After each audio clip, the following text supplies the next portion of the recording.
Good evening and welcome to NTD News. I'm Stephanie Cox. Here are today's top stories. A dangerous weather front from the Arctic is impacting the Northeast and New England. Wind chills in some areas could plunge to minus 50 degrees. The White House revealing that Biden learned about the Chinese spy balloon 3 days ago. We bring you the latest developments. January jobs report released today. More than 500,000 jobs added in the U.S., beating estimates by more than double. Project Veritas is out with a new video. This time, it's more footage of an alleged Pfizer executive. Find out what he says about the mRNA vaccine, hormones, and fertility. And the origins of online censorship and how extensive it's become. We sat down with an expert on the topic who says censorship today is much worse than most people think.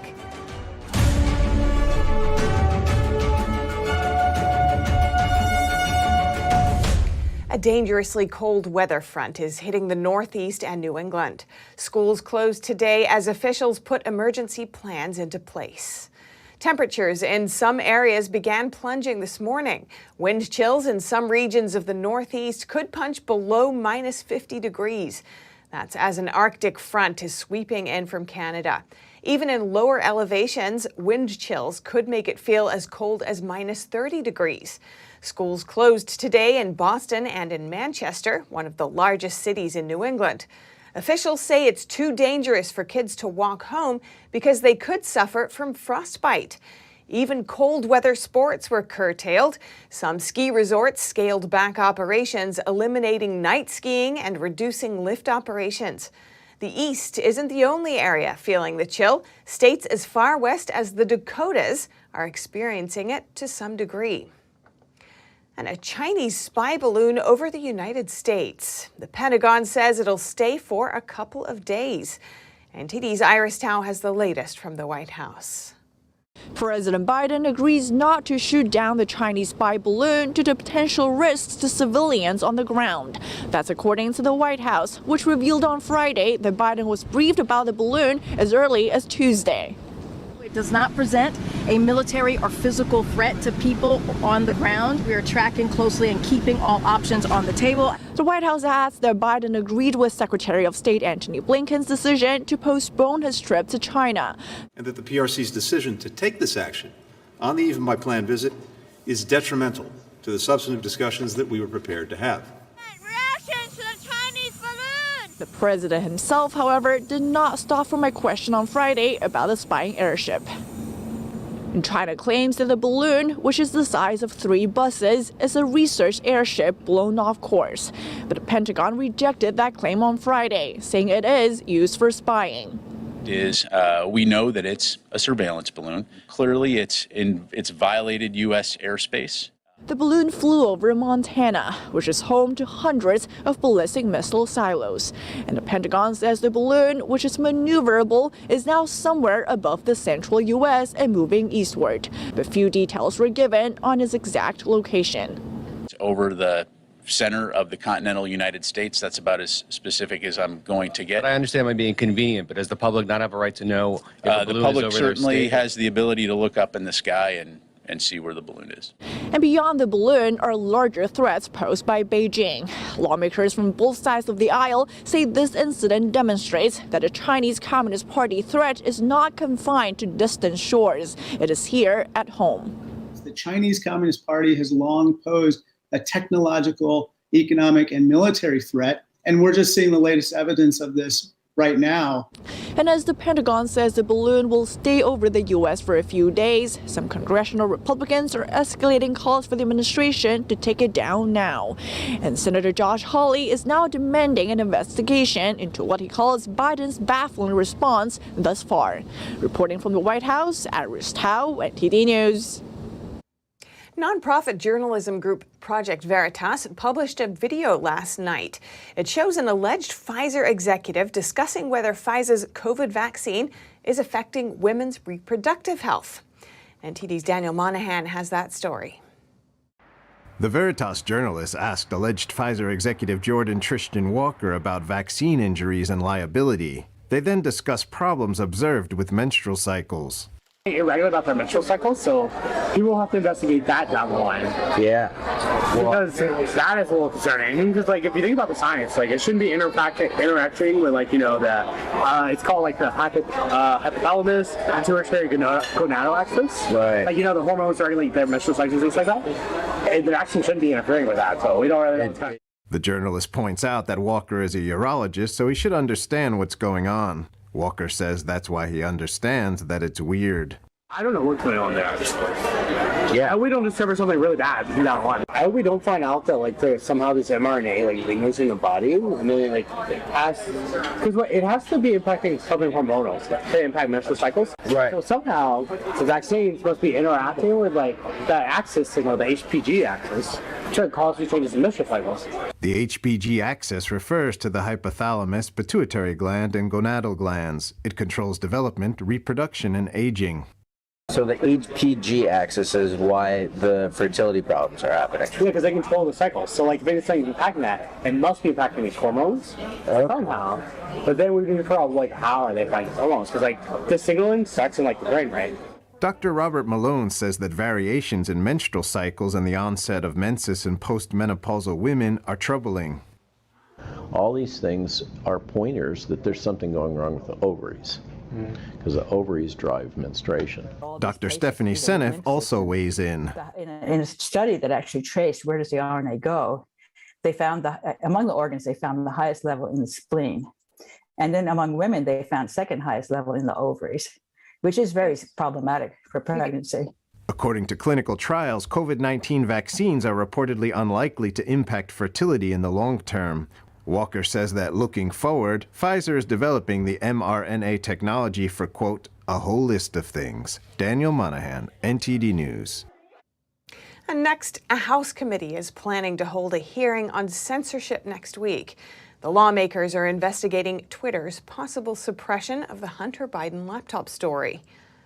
The House Oversight and Accountability Committee has scheduled a hearing next week to investigate possible censorship by Twitter of the Hunter Biden laptop story. Chairman James Comer says Americans deserve answers about what he calls an attack on the First Amendment. This week, the Epoch Times sat down with an expert on social media censorship who also says the First Amendment is under attack. Mike Benz is the executive director of the Foundation for Freedom Online and a former State Department diplomat under the Trump administration. According to Benz, the internet changed after 2016. He says during that year, Brexit led to fears that more countries would leave the EU, which could have resulted in the UN falling apart. And of course, Donald Trump's unexpected political victories shocked many. Benz says the information ecosystem had to be reformed in order to keep alive rules based on international order. Both of these events were viewed as being internet elections, if you will. So social media was the reason that Nigel Farage developed the popularity of the Brexit movement. It was through his viral YouTube speeches to the European Parliament.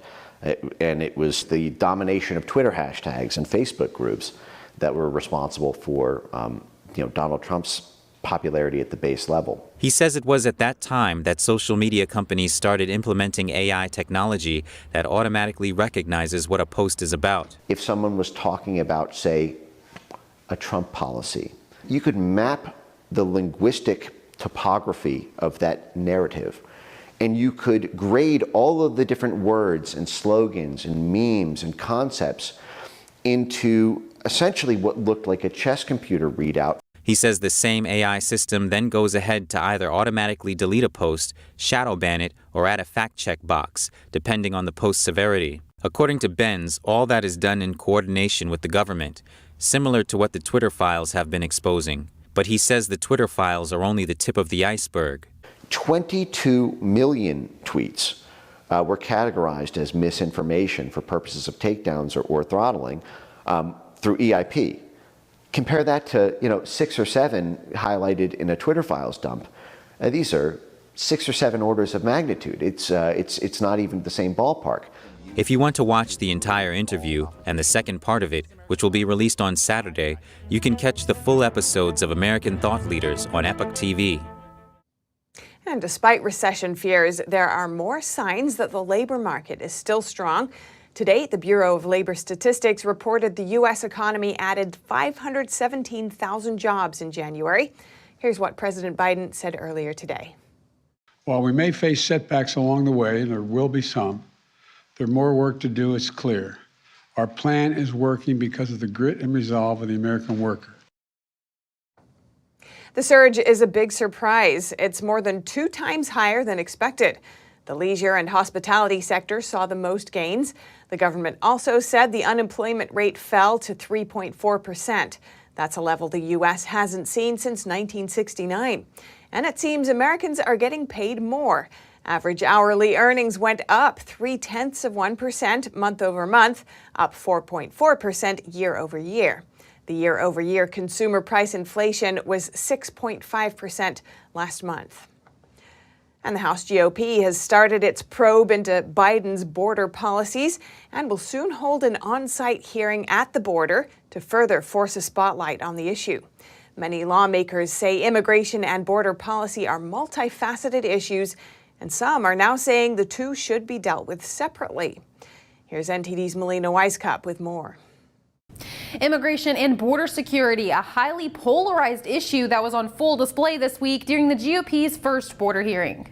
We will hear about dangerous encounters with illegal migrants on private property. We will hear about the devastating effects, as I said earlier, of fentanyl.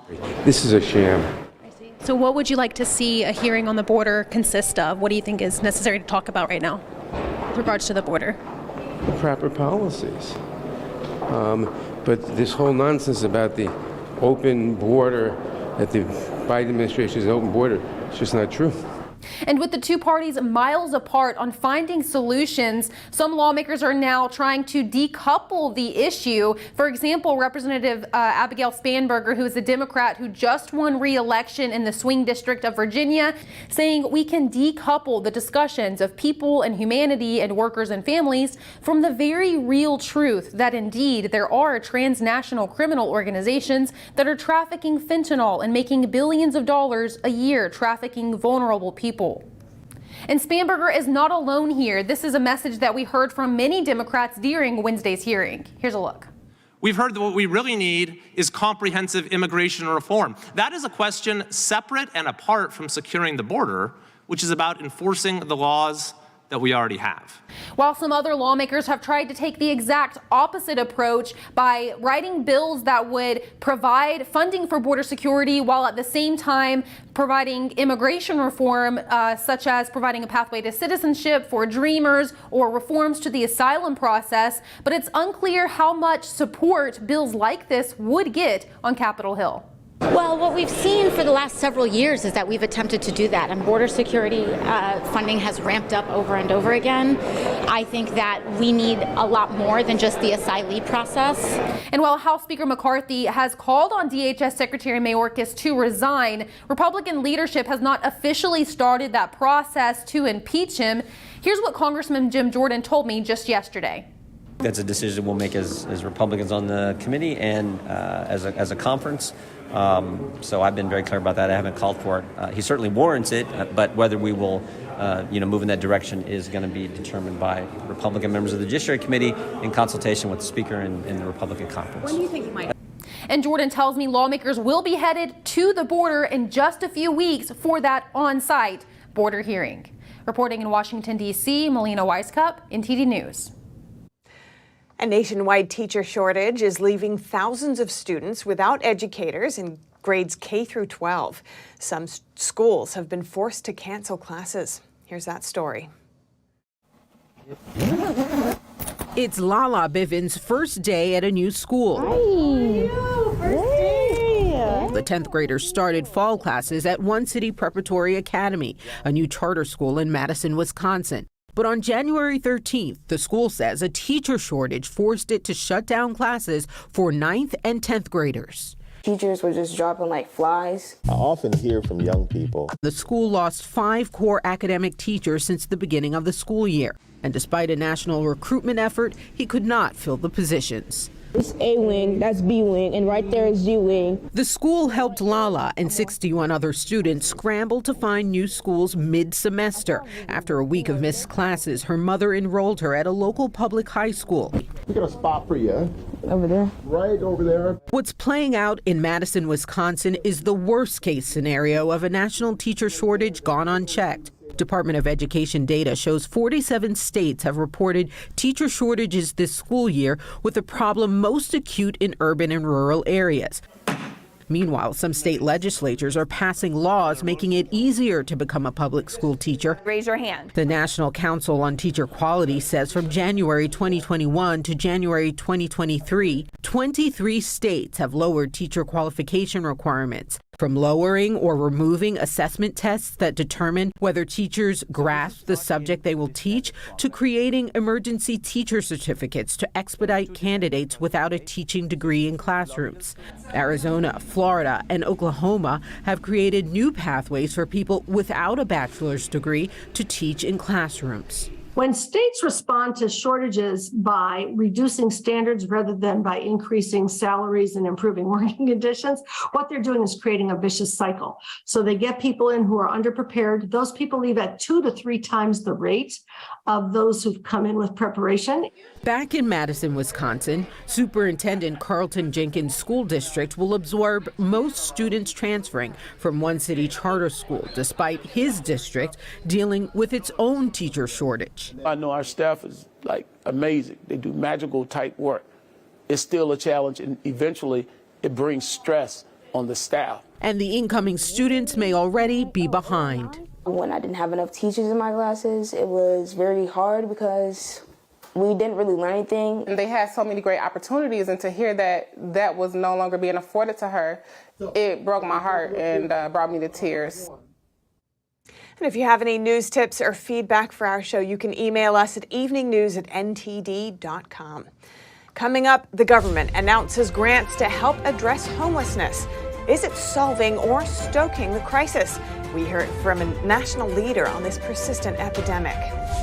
And in the NBA, Brooklyn All-Star Kyrie Irving has already suited up for 3 different teams in his stellar career. Could he be on the move again, though? NTD's Dave Martin has the update. That and more coming up.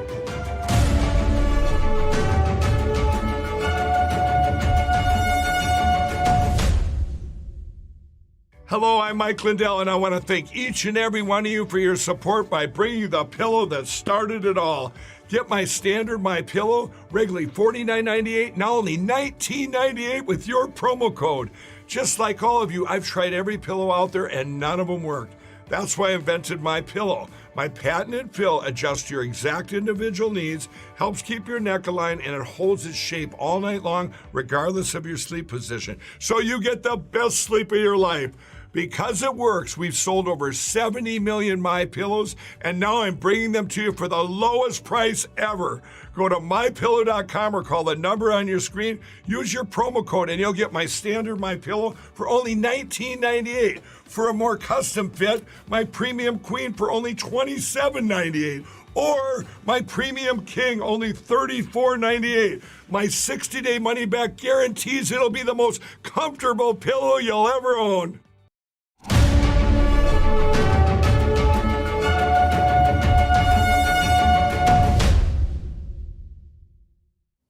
Turning our attention now to homelessness.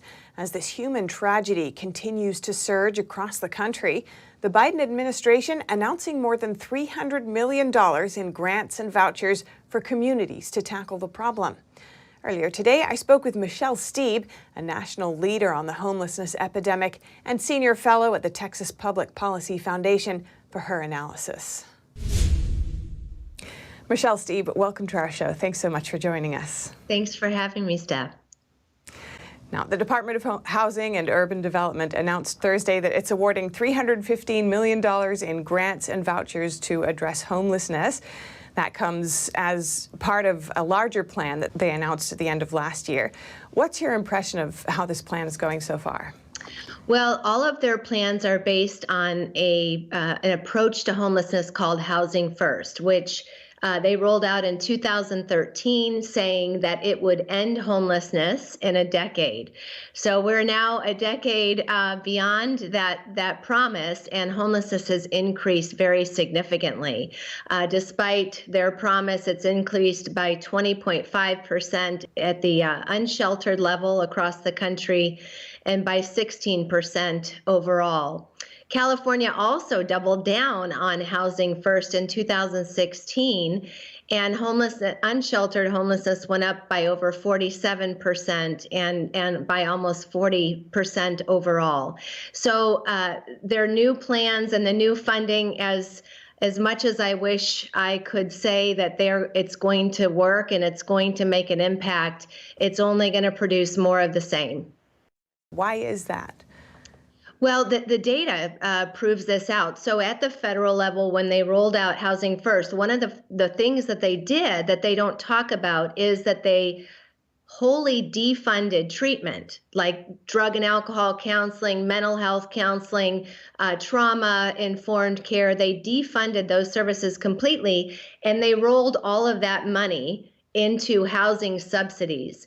And the results are that homelessness went up, again, both at the federal level and in California. So the real answer is we cannot solve this problem, which is a human being problem. It is not a housing problem. It's human beings who are struggling with very severe illnesses, diseases, largely mental illness and substance abuse, and they need treatment of those services. Housing is an after thought of that. You need to treat these illnesses first. As you mentioned, addiction often accompanies homelessness, and there are many so-called safe injection sites set up to try to help with that. What's your take on these sites? Vancouver is North America's first safe injection site. I don't even like to use that language because there's nothing safe about injecting illegal drugs. Since it opened in 2003, less than 1% of the site visitors have entered into any form of drug treatment. They will cite the fact that they've prevented overdoses, they haven't had an overdose on site, but they don't talk about the fact that in that area, in Vancouver, British Columbia, the illicit drug deaths have gone up by 900% since the opening of the safe injection sites. There's crime, there's congregations of dealers everywhere around that site because they have a built-in marketplace. You've said that disease reversal services would better serve the community. What would that look like to you? We need to increase treatment beds. We need to increase services. And at the federal level, for the vast majority of the homeless who are struggling with addiction, we need to fund those services and couple them with housing. And lastly, is there anything that's being left out of the conversation about how to effectively address the nation's homelessness crisis? I think what's being left out of the conversation, I know what's being left out of the conversation, is the data that proves that this housing first approach as a one-size-fits-all does not work. They will say it's evidence-based, but the evidence is very clear. The evidence since Housing First has been in place is that homelessness has only increased. The other evidence that I would cite, in the Biden administration's new plan, they said that we need to double spending. Well, under Housing First, we already doubled spending and we got an increase in homelessness. So doubling down on a failed policy, doubling down on the investment in it will not work. And that is really what needs to be talked about at the federal level and everywhere else in the country. Great. Thank you so much. Michelle Steeb, Senior Fellow at the Texas Public Policy Foundation. Really appreciate your time. Thank you. And now over to sports news. Here's NTD's Dave Martin with today's top stories. Thank you, Steph. Kyrie Irving wants out of Brooklyn. ESPN is reporting that the Nets' 7-time All-Star would like to be traded before next Thursday's trade deadline. If they do move him, it'll mark the end of an uneven 3+ years in New York. Irving signed a massive 4-year, $141 million deal as a free agent back in 2019. But since then, he's played in just over half of the team's games since then due to injuries, New York City's vaccination policy, and a suspension last fall after posting a link on social media to a film considered to have anti-Semitic content.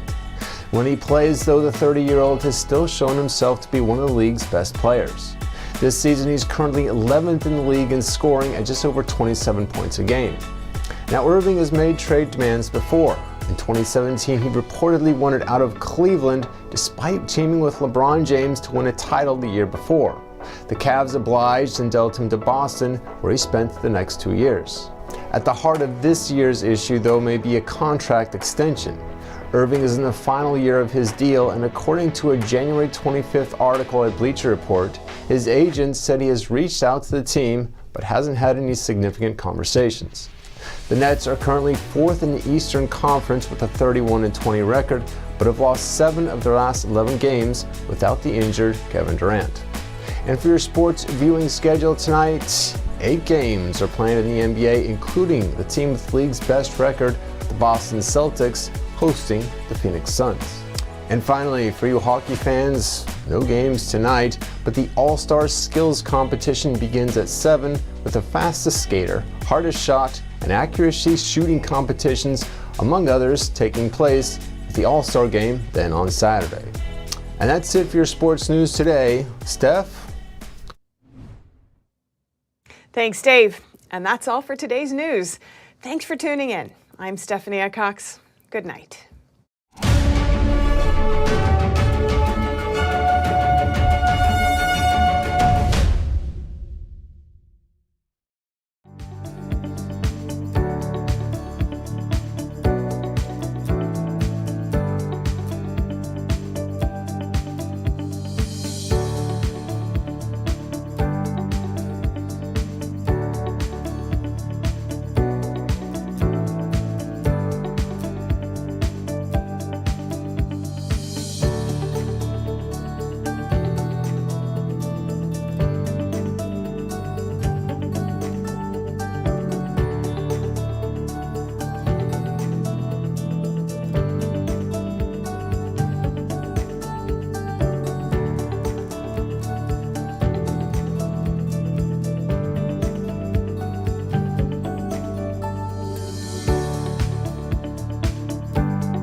Thanks for watching us on YouTube. Did you know YouTube only keeps selective videos on its platform? So if you want to make sure you get the full picture, just subscribe to our newsletter. Go to newsletter.ntd.com and sign up. It's free.